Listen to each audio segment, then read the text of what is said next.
আসসালামু আলাইকুম রহমতুল্লাহি ওয়া বারাকাতুহু। সম্মানিত প্রিয় মুসলিম ভাই ও বোনেরা, আর ইসলামিক টিভির পক্ষ থেকে সকলকে জানাই আন্তরিক মোবারকবাদ। আজকে আপনাদের মাঝে আলোচনা করব 5 ওয়াক্ত নামাজের সময়সূচি, তাহাজ্জুদ সেহরির শেষ সময়, ইশরাক ও চাস্তের নামাজের সময়সূচি, ইফতারের শেষ সময়, নামাজের নিষিদ্ধ ওয়াক্তসমূহ, সূর্যোদয় সূর্যাস্তের সময়সূচি, প্রত্যেকটা জেলা বিভাগ করে নামাজের সময়সূচি। তো আজকে রবিবার 25শে মে 2025 ইংরেজি, 10শে জ্যৈষ্ঠ 1432 বাংলা, 26শে জিলকদ 1446 হিজরি, ঢাকার মতো পার্শ্ববর্তী এলাকার নামাজের সময়সূচিগুলো তুলে ধরেছি।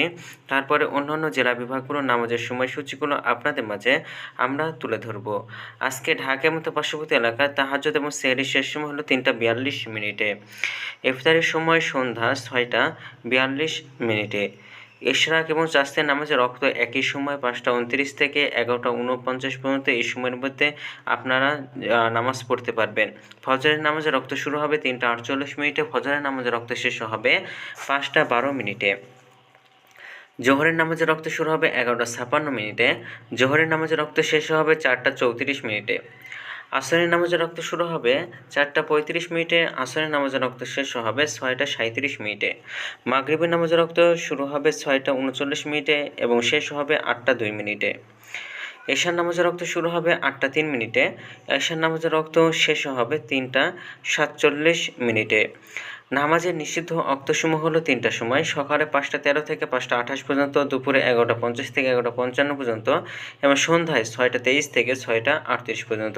এই সময়ের মধ্যে আপনার কোন প্রকার নামাজ আদায় করতে পারবেন না। আজকে সূর্যাস্ত যাবে 6টা 40 মিনিটে আর আজকে সূর্যোদয় হবে 5টা 11 মিনিটে।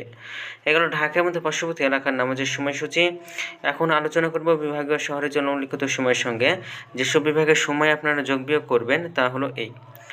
অর্থাৎ আপনারা বিয়োগ করবেন চট্টগ্রাম 5 মিনিট এবং সিলেটে 6 মিনিট কম করবেন। ঢাকার মতো পার্শ্ববর্তী এলাকায় যে নামাজের সময়সূচিটা রয়েছে সেখানে চট্টগ্রামে 5 মিনিট এবং সিলেটে 6 মিনিট কম করবেন। যোগ করবেন খুলনাতে 3 মিনিট, রাজশাহীতে 7 মিনিট, রংপুর 8 মিনিট, বরিশালে 1 মিনিট বেশি করবেন। ঢাকার মধ্যে পার্শ্ববর্তী এলাকায় যে নামাজের সময়সূচিটা রয়েছে সেখান থেকে একটু বিভাগে বেশি করবেন। তো আজকের ভিডিওটি পর্যন্ত ছিল, আর এই সূত্রগুলো দিয়ে এসেছে আমরা ইসলামিক ফাউন্ডেশন থেকে। তো ভিডিওটি ভালো লাগলে অবশ্যই চ্যানেলটি সাবস্ক্রাইব করে পাশে থাকবেন। ধন্যবাদ সকলকে। আসসালামু আলাইকুম।